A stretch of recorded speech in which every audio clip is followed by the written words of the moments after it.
ଶୀତ ସକାଳର ଶିଶିର ବିନ୍ଦୁରେ ଗଙ୍ଗଶିଉଳିର ହସ, ସୂର୍ଯ୍ୟକିରଣର ମୁକ୍ତାବିନ୍ଦୁ ପରି ପାଖକୁ ଡାକୁଛି ଆସ। କୋମଳ ଘାସର ଚାଦର ଭିଜାରେ ଦରଫୁଟା ଫୁଲ ଝରେ, ପାଦ ଗଣି ଗଣି ପତଙ୍ଗେ ଚଳନ୍ତି ଲାଜି ଗୀତ ଗାଇ ସୁରେ।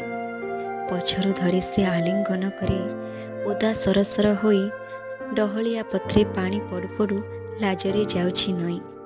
ଭିଜା ଭିଜା ଲାଗେ ଉଦୟ ସୂର୍ଯ୍ୟର ରଙ୍ଗ ବେରଙ୍ଗର ଛବି, ପ୍ରସ୍ଫୁଟିତ ଦେହେ ନାଲି ଗୋଲାପଟା ସନ୍ଦେହ କରନ୍ତି ରବି।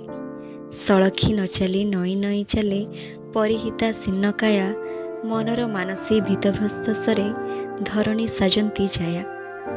ସାକ୍ଷାତଟା ପୁଣି ମେଘୁଆ ରାତିର ମେଘ ଭିଜାର ଗପ, ଚନ୍ଦ୍ରାବଳୀ ପରି ପୁଣ୍ୟବତୀ ନିଜେ କରିଛି ବୋଧେ ସେ ତପ।